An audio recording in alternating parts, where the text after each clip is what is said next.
ഇന്നെന്താ വെറൈറ്റി ആയിട്ട് ഉണ്ടാക്കണത്? ഇതെന്താ? ഓ കൊഞ്ച്. ഇത് നമ്മുടെ ബിയറിന് ടച്ചിങ്സ് സംഭവം. ആദ്യം ഇതിനെ എണ്ണയിലിട്ടൊന്ന് ചൂടാക്കണം. ചൂടാക്കിയ ശേഷം ഉപ്പ് ഇവിടെ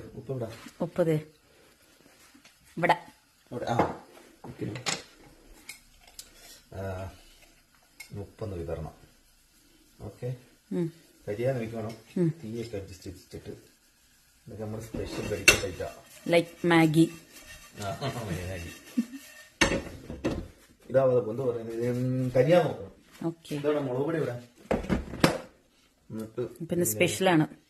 ബിയർ അടിക്കുന്നവർക്ക് മാത്രമേ കേട്ടോ. ആണോ? ടച്ചിങ്സിന് മാത്രമേ ഉള്ളൂ, മാത്രമാണ്. ബിയർ അടിക്കാത്തവർക്കില്ല. അപ്പൊ ഇത് കഴിക്കണമെങ്കിൽ ബിയർ അടിക്കണം. അതാണ് ഇതിന്റെ റെസിപ്പി.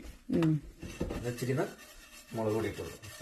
ഇതൊക്കെ നോക്കി ചെയ്തേക്കാം. സിമ്പിൾ. അതൊരു സാധനം ഇവിടെ ചില്ലി ഫ്ലെക്സ്